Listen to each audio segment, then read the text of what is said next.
Hi, I'm Yinka, and this is The Hurt Locker, a podcast where we open a door into men's mental health. Come and go. It's always a roller coaster of emotions for me. I always have to keep it in check, and you got to rise above it. But sometimes it's so difficult. You spoke about one second chance, as it were, but I'm talking about the second chance following that heart attack. That's what it is. But when you're in a circle of people, men, a lot of men, and you start sharing and you start seeing the pain around all of them and the relief that they can just talk to it without any judgment, you realize how much it's needed.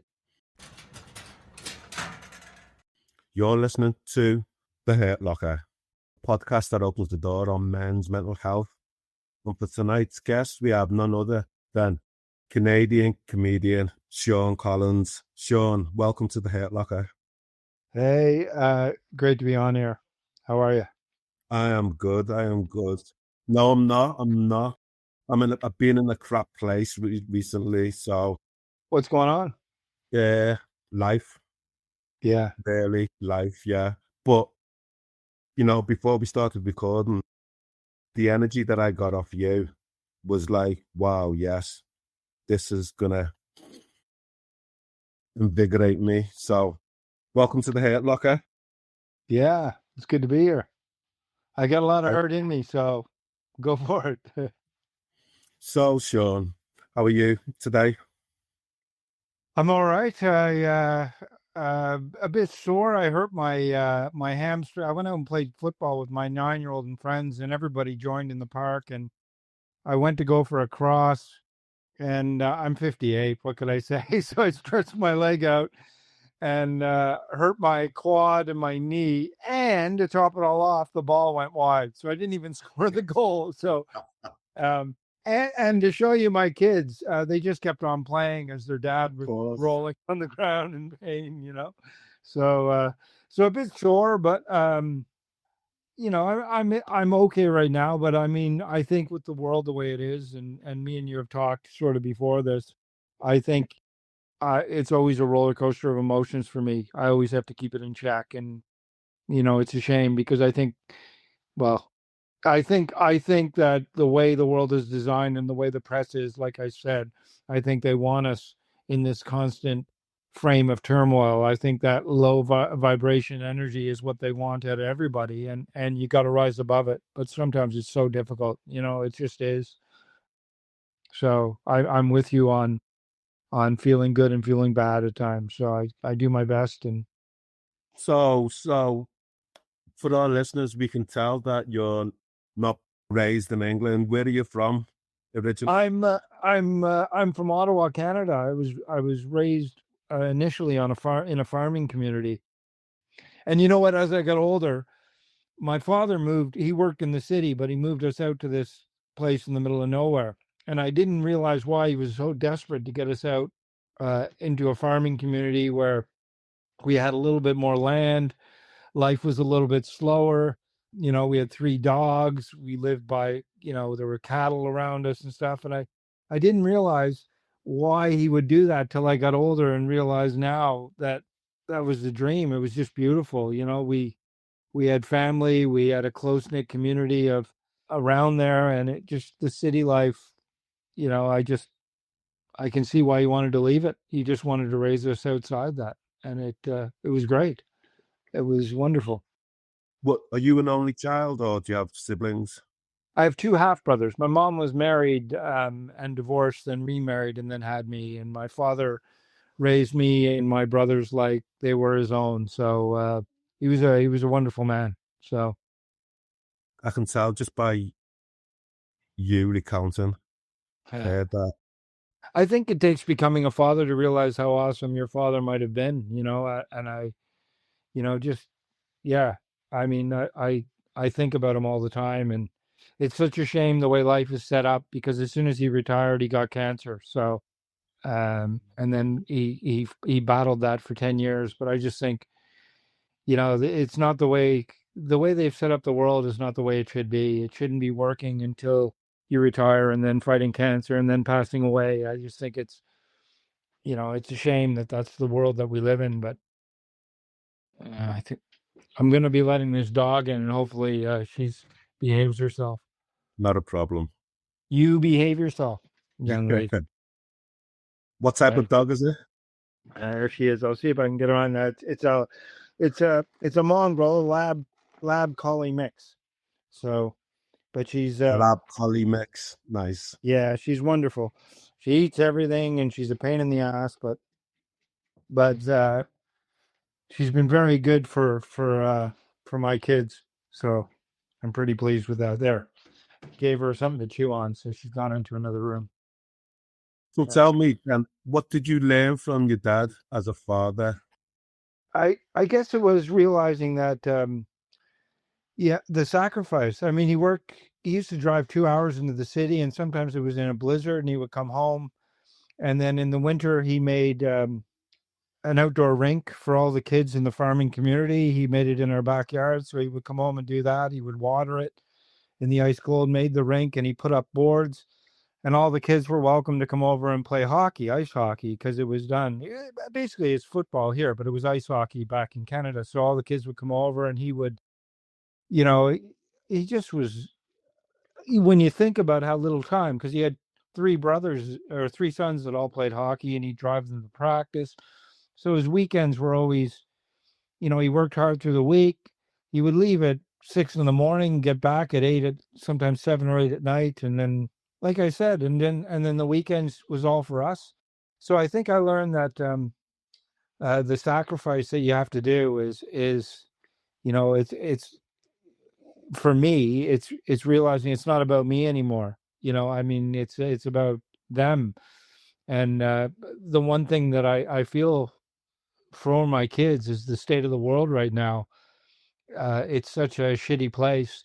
And I mean, I feel blessed that I grew up in the 70s and the 80s. I do. I feel, there was hope. You could get a part-time job. Like we could, I moved out when I was 17 or 18 with my friends. We all had part-time jobs. We were able to afford a place and go live together, and quickly learned that I didn't know how to cook. So I went back home and paid attention to what my mom was cooking a little bit more. And but I think it's just a scary time right now, and I try to keep them away from it as much as I can. I'm I don't like the way the press is.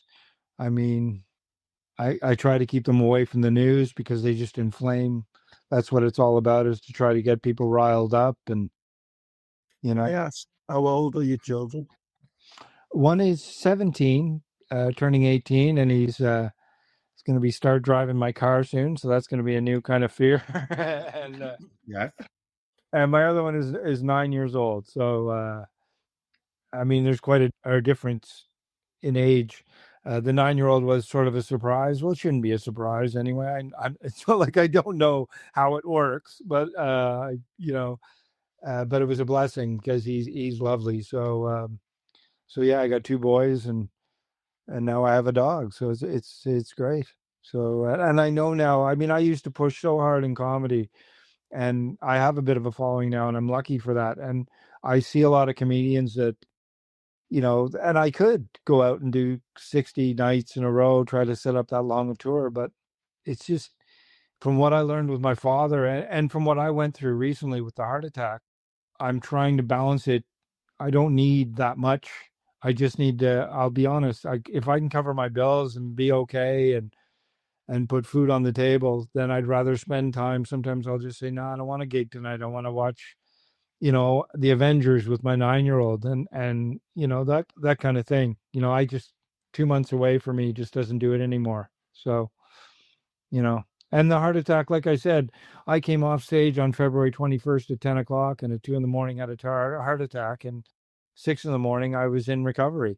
By the way, the NHS is great if you're having a heart attack. Can I say that right now? Yeah. Look the NHS.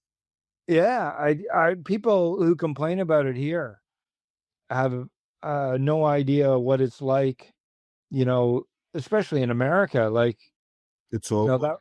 That could have cost me my house, because I mean, they looked after me, and they were lovely, and it just it was an incredible experience to see that side of caring from the nurses, from the cardiac team, from the surgeon, because they genuinely are a blessing to have. And they gave me a second chance. It could have been a stroke. It could have been worse. I could, my kids could have no dad right now. So I thank God, and I'm very, very happy to have this second chance. And I'm much better right now. It's just a shame the state of the world. But again, I'm going to enjoy. We don't know what's going to happen. But I mean, it just every time I turn it on, I think before we came on the air, I was talking to you about stuff that gets me down. And one of the things is the wildfires in Canada right now that are threatening the Indigenous population that can't get out. And I know Winnipeg, I know the people there, and it just breaks my heart, to see people they're literally showing pictures of the fire coming towards them with the wind, and there is no alternative. There's no way out for them. And I just think but anyway, I mean, It's interesting you mentioned that because we've not seen sight of that in the media here.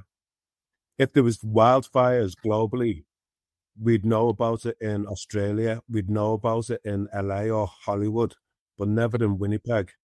No, and again, if it was, I can guarantee you, and I don't want to make it seem like, I mean, how can I put this? If it was because it's native, because it's indigenous, well, because it's native, because it's indigenous, they don't get the same. If this was an affluent white community that was going to be burned, I'm sorry to say, then that would be all over the news. Absolutely. That's just my opinion on it. Maybe I'm being, it should be. You guys should know right now that there's an entire community that's about to be burned up, and they should be rescuing them quicker. And it's just, I get frustrated with it. That's all. I just think, but isn't that the world that we live in right now? It's all about division, and they're very good at it.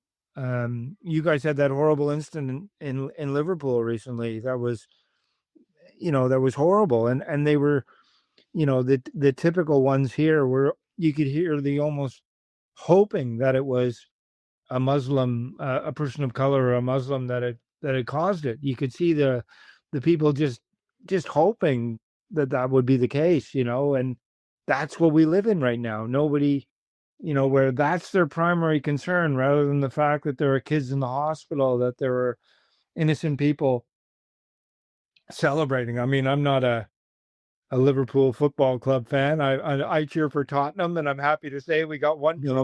I'm made up. You got your trophy, but yeah, I'm made up after 41 years, was it? Yeah. I mean, what the hell did I come over here and become a Tottenham fan for? There's enough pain in my life, But yeah, I mean, it's just sad the way I gave up my BBC license. They send us letters and stuff, and I've even called them and told them, look, I would rather not listen to everything that's on the news, because it just brings you into a state that I think they almost want. It's either anger or frustration or sadness. And I'm trying to keep a positive spin for my family, my kids, and for my own mental health.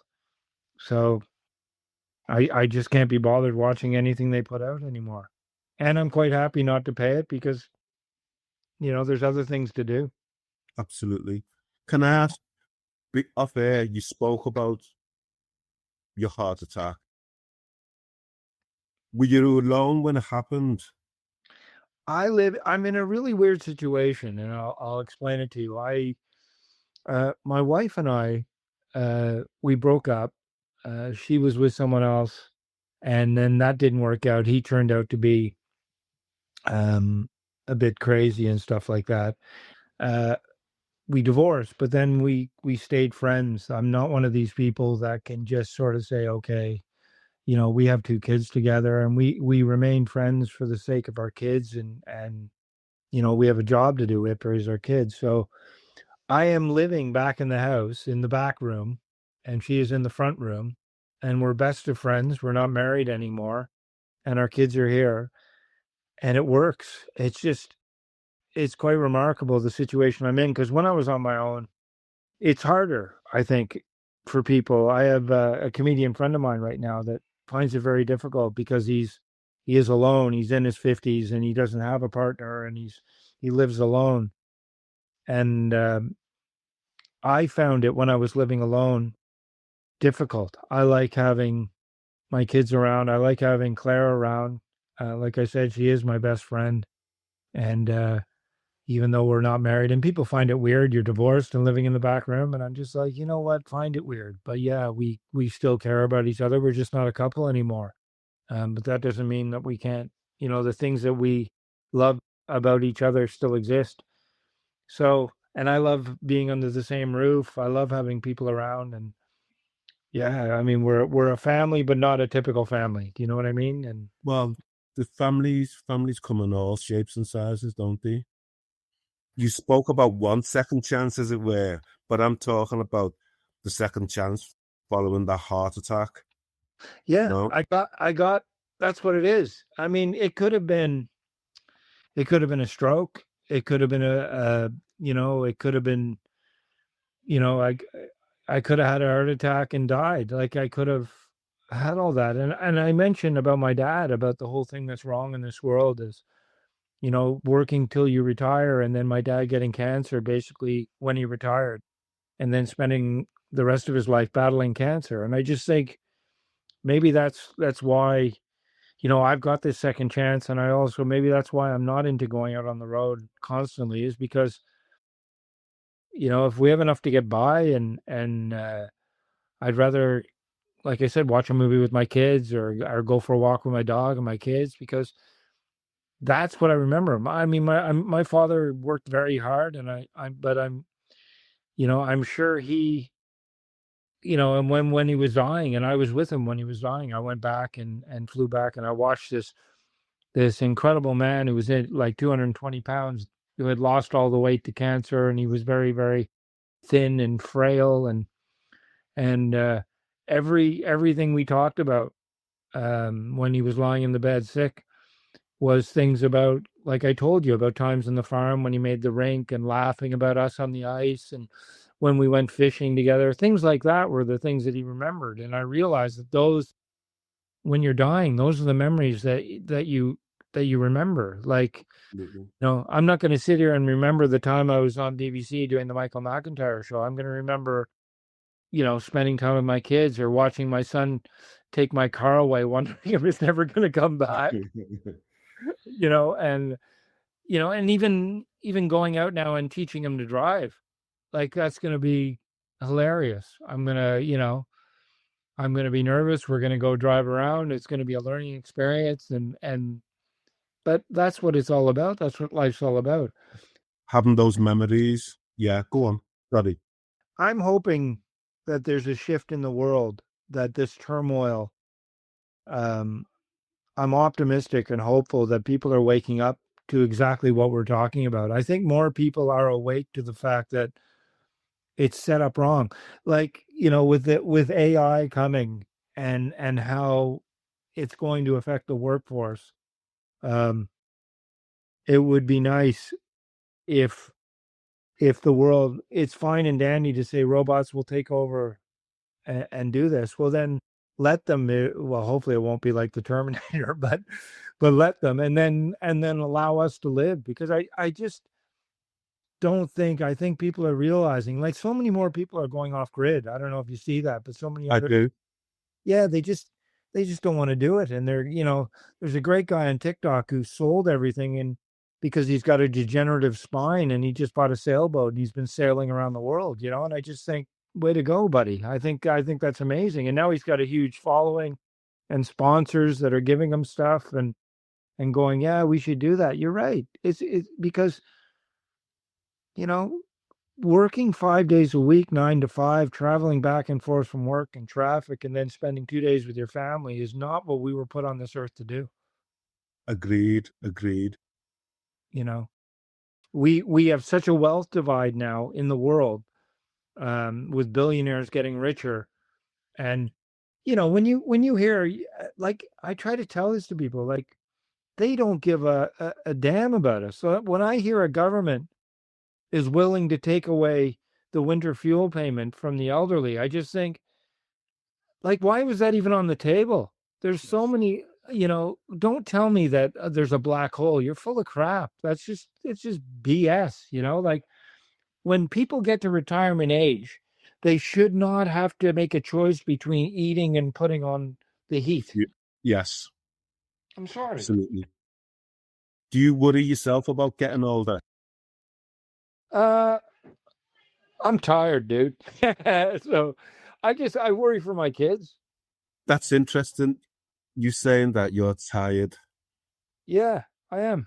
I I mean, I am tired, and I just want my kids to have a good life and stuff like that. But of course I am. I've been doing this. I've been doing stand-up for 32 years, and I've talked about it on stage in my hour show. Is the fact, I had hoped to be bigger and better off now, and everything is a little bit harder. Those 3-hour drives there and back to a gig, everything's a little more sore, and it was easier when I was younger to do these things, and so yeah, I find it harder. I mean, if I was, to and not to mention every road in the country is closed after 11, so sometimes it takes me about 7 hours to get home anyway.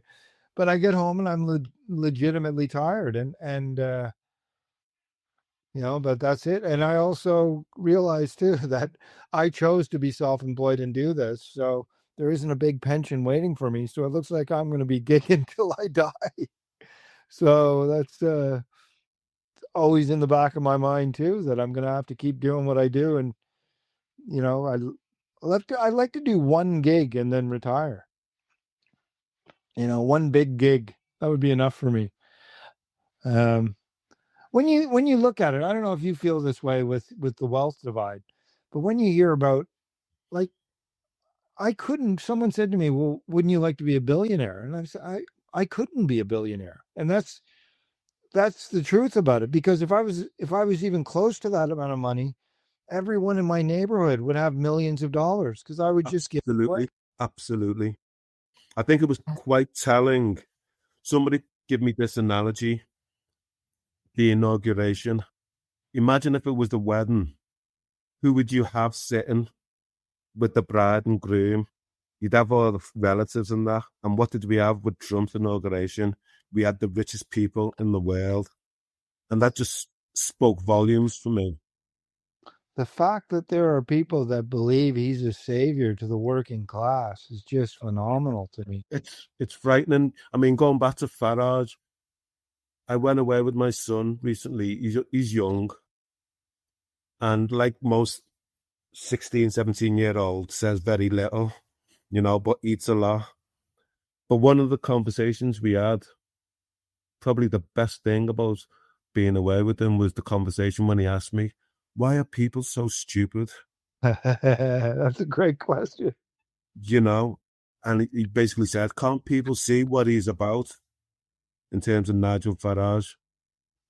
If he gets in, and I will say this, he makes no bones about it. If you don't hear that he wants to privatize the NHS, if you can't even see that, and you don't realize how dangerous that is, like, you have no idea. Like, I say to people, look, if you're in America, and he's already talked about the insurance system that they have in America and how much he respects it, it's not a good system.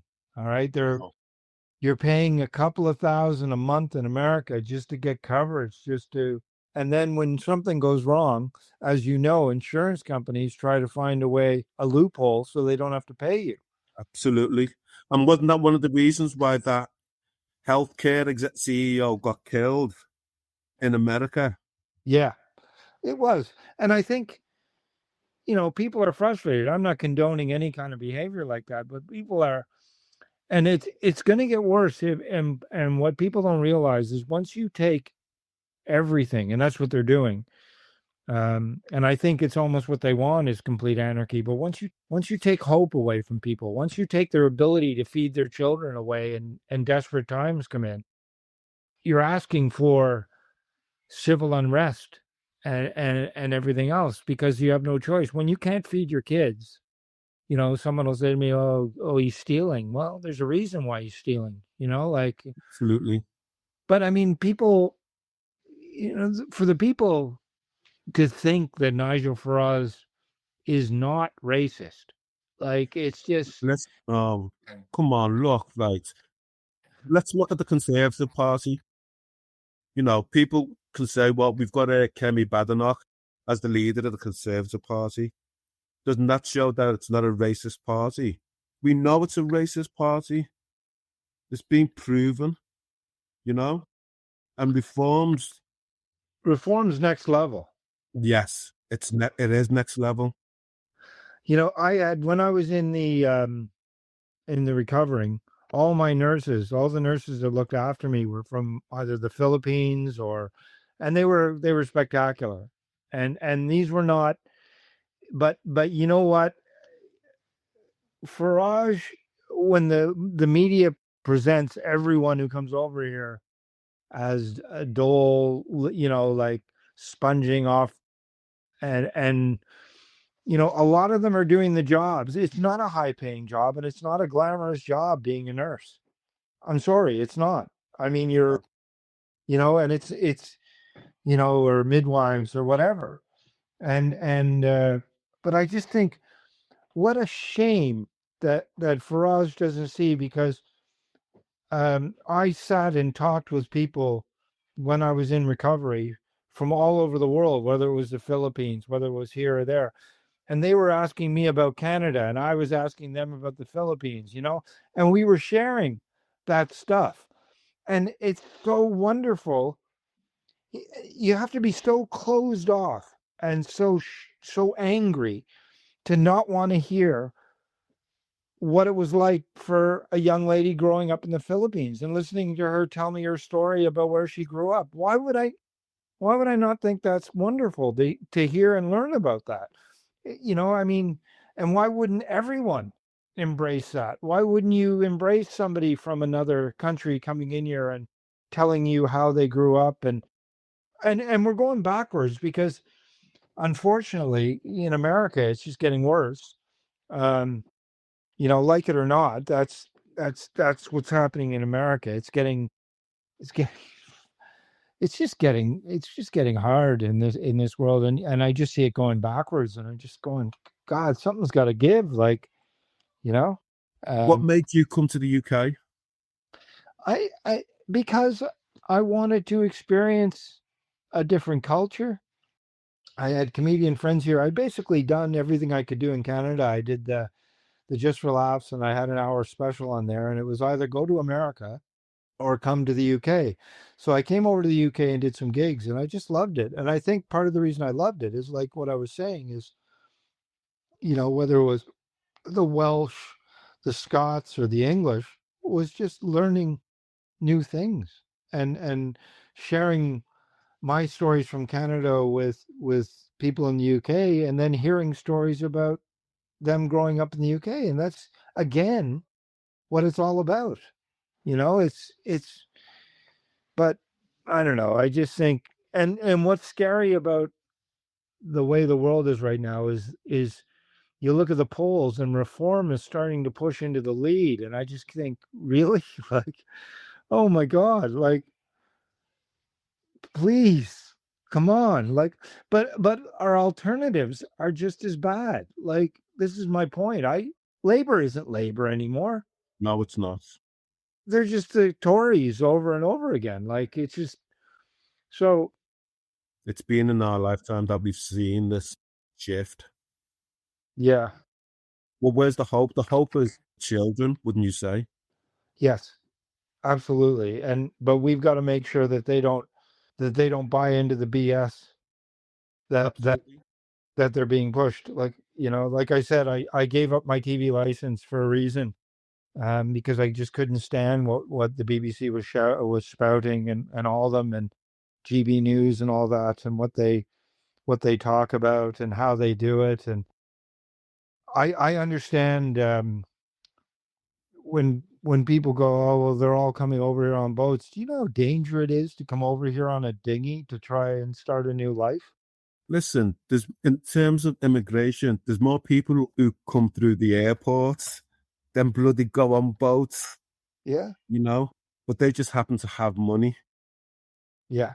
And a lot of the other ones are coming because, well, I don't want to say it, but I mean, they're coming from war-torn countries that we've sold weapons to cause the war-torn. So, I mean, I don't know. Let's focus on you now. On me, yeah, all right. I've written I'm writing something right now that I'm looking forward to doing that I'm hopefully filming. It's about that's what I want to do. That's where my passion is right now is it's a sort of I wake up in a room, locked in a room, and it turns out that a heckler that I ripped into and the words came out of my mouth, why don't you just go kill yourself? And it turns out that he does. And his son ends up kidnapping me, putting me in this room. And that's the whole thing is me in this room and with a camera on me. Is this the Canadian version of Old Boy? Maybe no, because it'll be a UK version. It'll be here in the UK. I'm gonna try it anyway and see. I've got some. I did a documentary film with a studio during the COVID thing, and that studio is interested in filming this, and it would be an easy film because it's just in one room, and you just have a voice of the person that's angry at me. It's funny and it's also kind of scary at the same time. But I'm just going to try it because one of the things as you get older, you realize there's so many times where you sit there and go, oh, I should have done that. Well, Life is short. yeah, I'm just going to do it. I'm 58. I don't know how much longer I have. Hopefully this stent holds.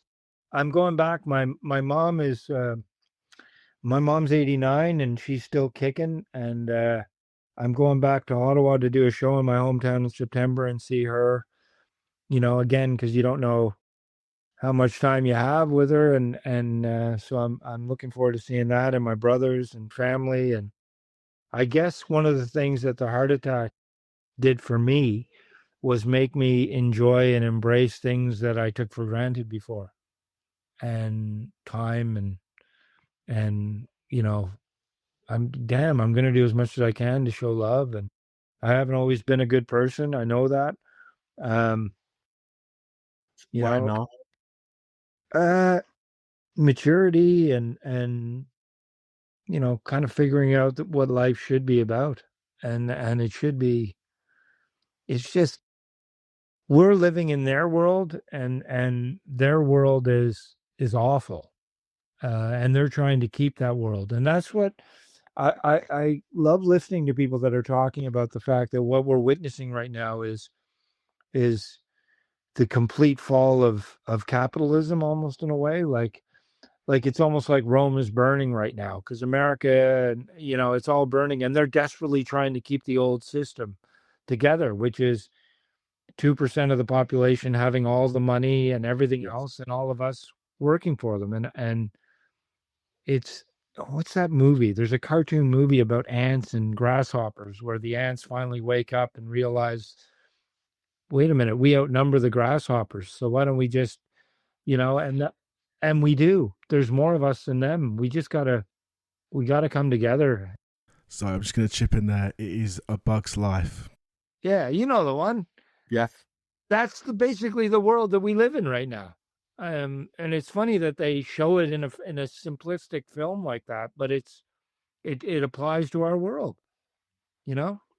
So yeah, I do that. I thank God. It makes you get in touch with the concept of, for me, near death made me think about the fact that this can't be it. That there is, I don't believe that it's just you live, you die, and there's nothing. I do believe that you move on, and I almost think this is a prison planet that we're on right now, and maybe and I do have hope for that. So I do hope that I'm going to see my father again, and and my aunt and my grandmother and my grandfather and all these people in my life. I do hope for that.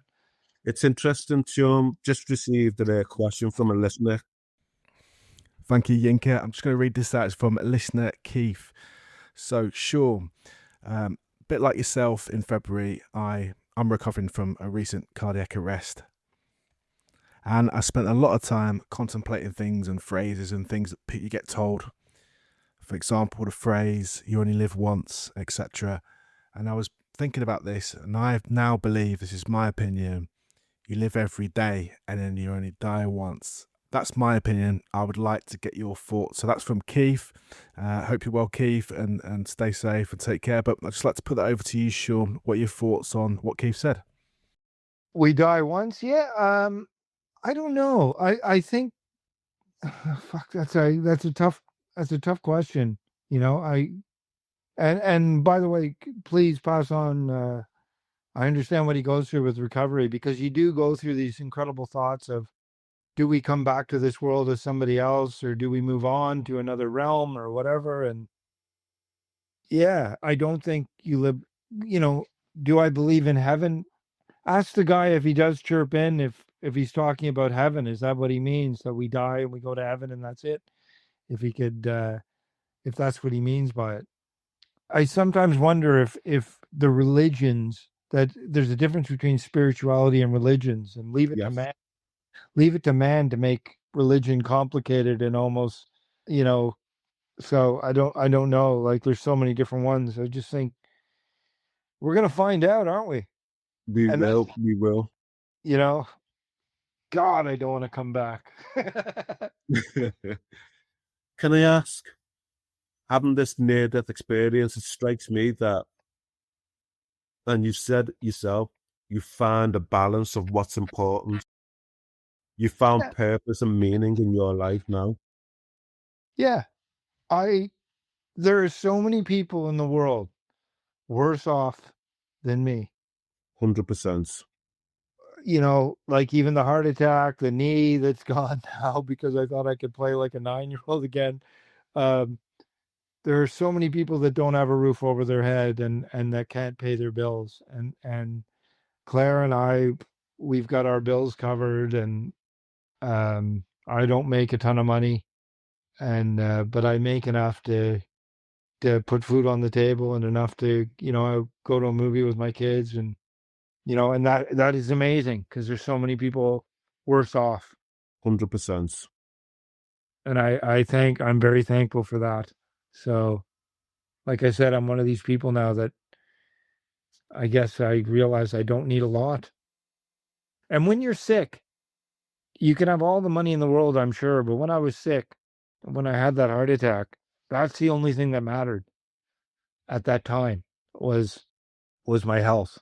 And you can have all the money in the world, but if your health is bad, or if you're going through that, that's the only thing that matters. So whether I had money or I didn't have money, I just wanted to be around for my kids and my dog and my mom and my brothers. And, you know, you sit there and think, God, I was in the ambulance riding there going, shit, should I call my mom now, and just in case, or, you know, like, so I just thought, if this is it.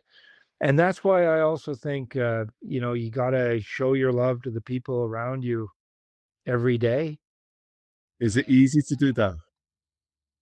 It is for me now. It is, you know, I hug my kids all the time. You know, I tell them I love them, and they tell them they love me when we're going out. Like, it's great hearing it from my 17-year-old, because you know how they are. You have a teenage son, but, you know, I'll just, you know, he'll leave the house and go to the gym, and I'll just say to him, love you. And he'll say it back to me. And you know, I didn't used to say it to him all the time, but I do now. But he says it back all the time, and it's great. And there was one time, he said to me, my 17-year-old said to me, because he was hugging his mom, and I said to him, I said, how come you never give me a hug? And he said, because you never want a hug. And he said, come here. And then I was just like, you know what, hug me anytime you want. And so I do now. And it's just, it was me. And he said that. He said, Dad, you're angry. Good. Okay. Good. So I learned something from my 17-year-old. He said, why are you angry? And I said, what do you mean? He said, you've got anger. You've got underlying anger. And he was right. And I talked it out with him, and then afterwards hugged him. And I just said, wow, it's weird when your 17-year-old teaches you something, and he did, and he was right.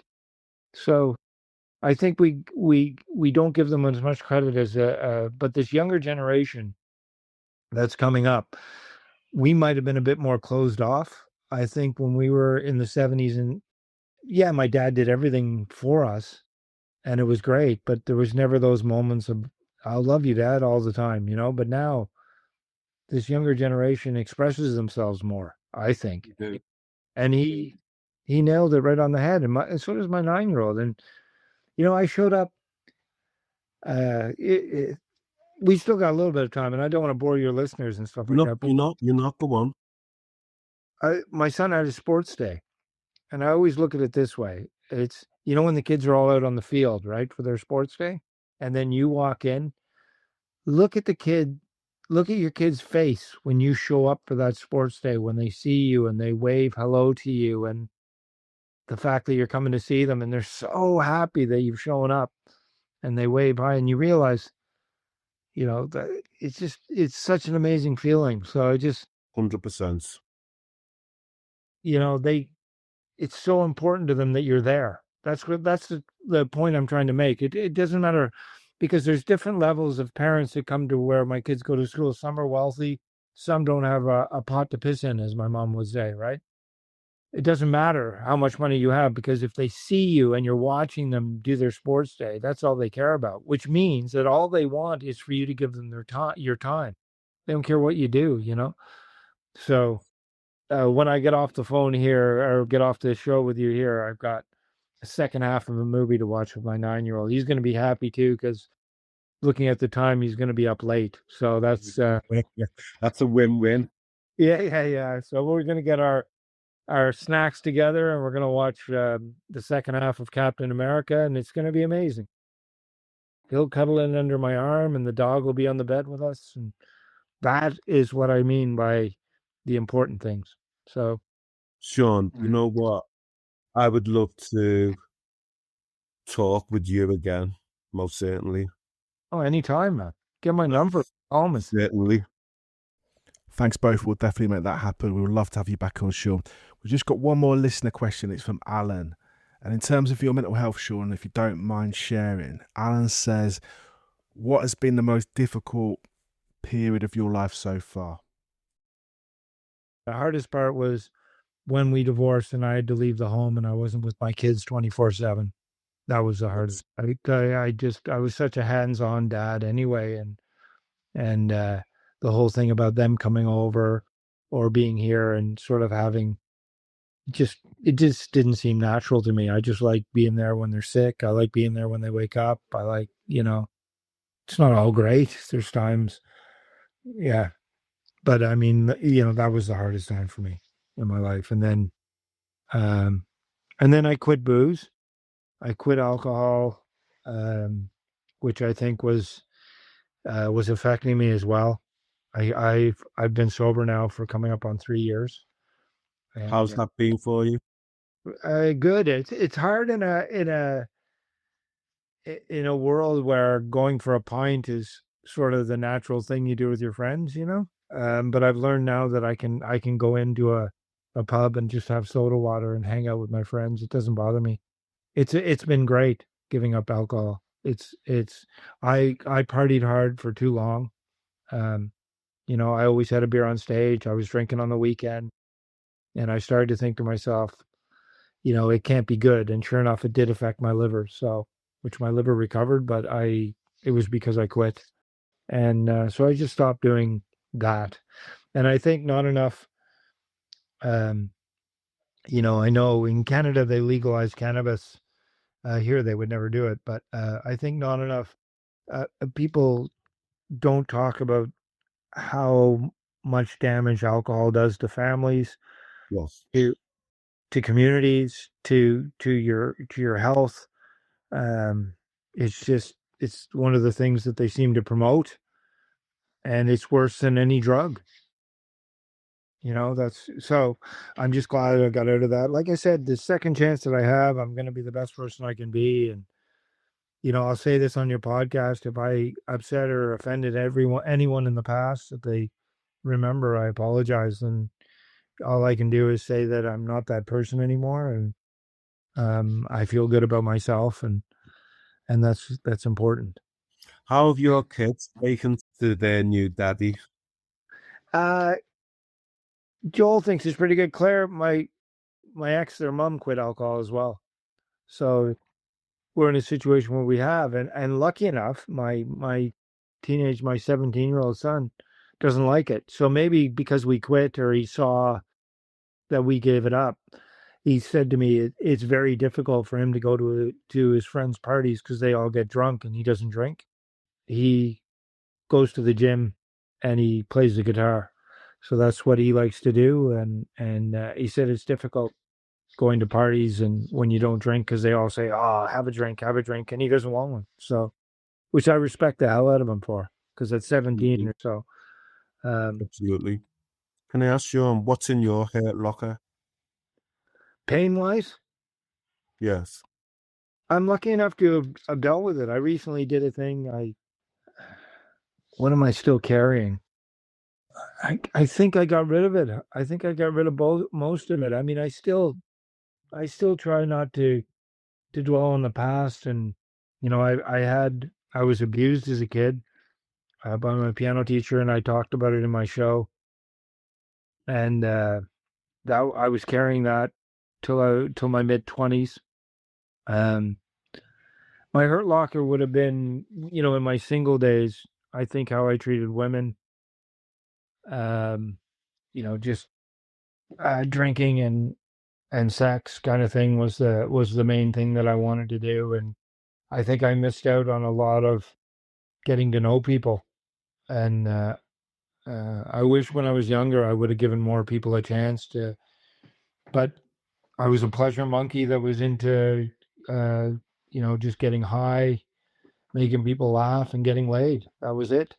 And you kind of come around to, well, it took me quite a few years. I'm 58 now, man. And I almost wish I would have figured it out earlier. So, but there's still time, isn't there? Absolutely. There's still time. So, can I ask? Yeah. Have you ever contemplated suicide? Yes. When the breakup happened, I was up north and thought about it. Took off my tie and was going to and looking up at this fan and thinking I could put it over there. So yes, I did. And then I as I thought about it more and more, I was hammered too. I was drunk. I got really drunk because, and then just thought about it, and then kind of snapped to and thought about the pain that it would cause my kids. That's what stopped it. Was the pain that I can't imagine them having to grow up without a father, and also having to say, "Oh, my dad killed himself." So that's what kind of stopped me. So who knows? Maybe if I didn't have children, I would have gone through with it, which would have been sad. How does it feel sharing that with listeners? Oh, I don't mind. I mean, I think it's important because I think there's I think more men. One of my favorite people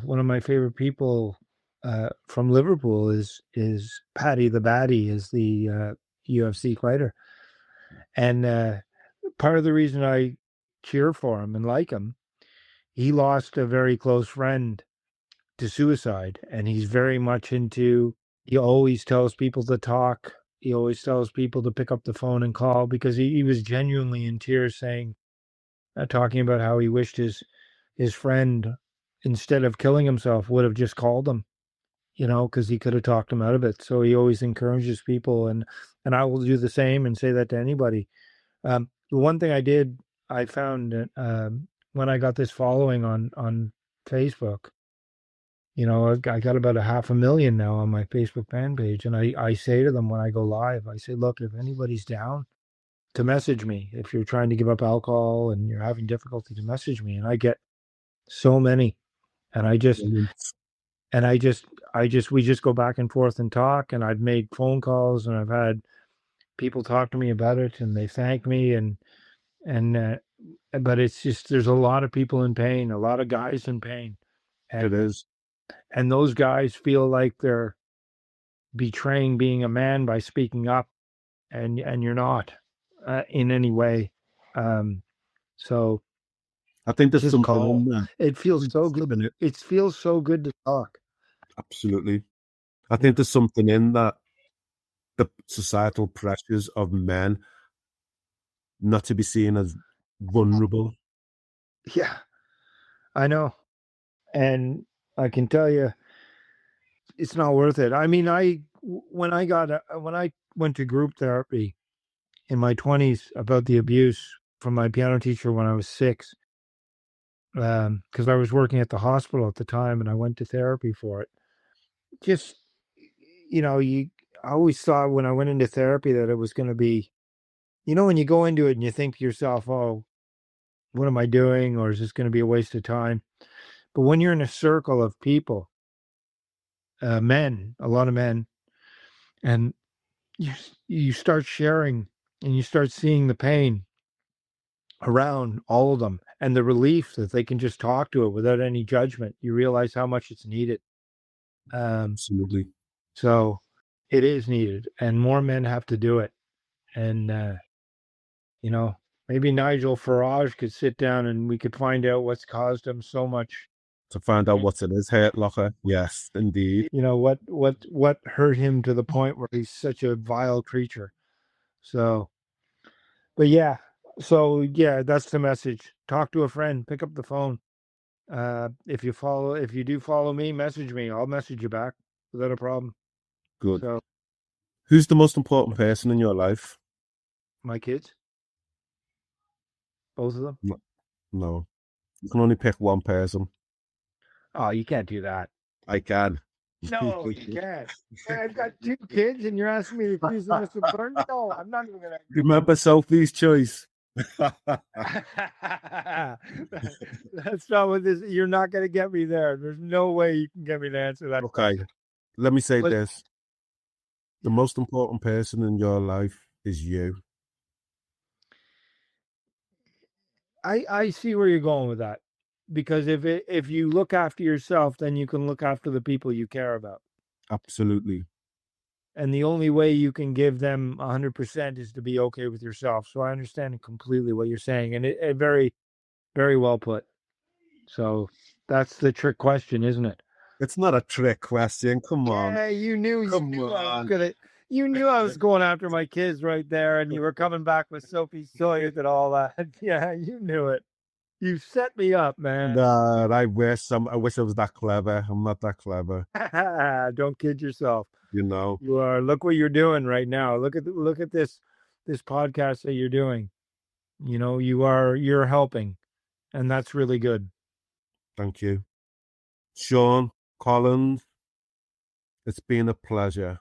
Thank you for being on. I expect you, if I'm up in Liverpool, to come and meet me and see the show. Oh, please let us know. Let us know when. Thanks, Sean. You have to come back. We'll hold you to that. Cheers, man. All right. Cool. Thank you for having me on. Thank you. The Hurt Locker is a safe space for our guests to openly share their mental health experiences. If you have been affected by any of the content in this recording, then please reach out for support. If it is an emergency, dial 999. If you would like to talk to somebody today, then please call the Samaritans on 116 123. Stay safe. Thanks for listening to this episode of The Hurt Locker. please give us a rating or share with another listener. You can also follow us on Instagram and Facebook at The Hurt Locker Pod.